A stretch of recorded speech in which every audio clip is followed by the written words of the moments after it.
ঢাকা বিশ্ববিদ্যালয়ে কেন্দ্রীয় ছাত্র সংসদ বা ডাকসু নির্বাচন।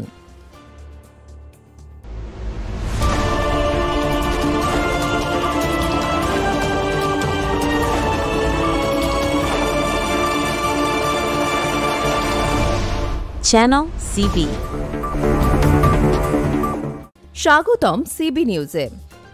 ঢাকা বিশ্ববিদ্যালয় কেন্দ্রীয় ছাত্র সংসদ বা ডাকসু নির্বাচন নিয়ে একটি গুরুত্বপূর্ণ খবর রয়েছে।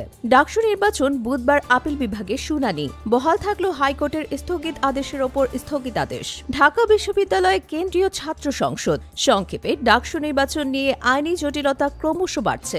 এরই মাধ্যমে সুপ্রিম কোর্টের আপিল বিভাগে এই সংক্রান্ত একটি মামলার শুনানি হতে চলেছে বুধবার। ডাকসু নির্বাচনের বিষয়ে দায়ের করা একটি সিভিল মিসেলেনিয়াস পিটিশনের ওপর বুধবার আপিল বিভাগে শুনানি হবে।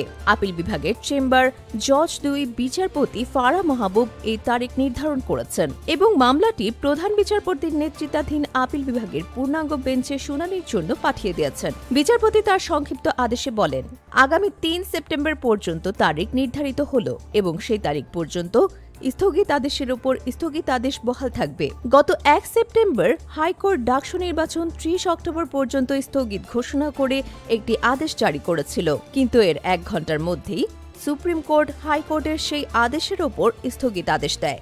গতকাল সোমবার বিচারপতি ফারাহ মাহবুব তার আদেশে বলেন, সিভিল মিসেলেনিয়াস পিটিশন দায়ের করা পর্যন্ত স্থগিতাদেশ বহাল থাকবে। ঢাকা বিশ্ববিদ্যালয়ের আইনজীবী মোহাম্মদ শিশির মনির আদালতের আদেশের পর বলেন, চেম্বার জজ আদালত আগামীকাল আবারও শুনানি করবেন। ততদিন পর্যন্ত হাইকোর্টের আদেশ স্থগিত থাকবে এবং নির্বাচন প্রক্রিয়া চালিয়ে যেতে আইনগত কোনো বাধা নেই। এর আগে বাম জোটের প্যানেল থেকে মুক্তিযুদ্ধ ও গণতন্ত্র আন্দোলন বিষয়ক সম্পাদক পদপ্রার্থী BM ফাহমিদা আলমের করা একটি রিট আবেদনের পরিপ্রেক্ষিতে হাইকোর্টের একটি ডিভিশন বেঞ্চ এই নির্বাচন স্থগিত করেছিল। ওই বেঞ্চে ছিলেন বিচারপতি মোহাম্মদ হাবিবুল গনি এবং বিচারপতি SK তাহসিন আলী।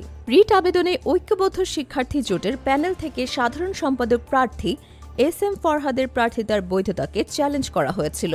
রিট আবেদনকারীর পক্ষে আইনজীবী হিসেবে ছিলেন জ্যোতির্ময় বড়ুয়া এবং ঢাকা বিশ্ববিদ্যালয়ের পক্ষে ছিলেন মোহাম্মদ শিশির মনির। ডাকসু নির্বাচন নিয়ে আইনি লড়াই এখন আপিল বিভাগে পৌঁছেছে।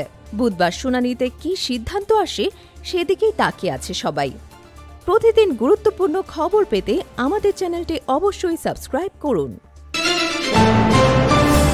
Subscribe now for daily news and updates.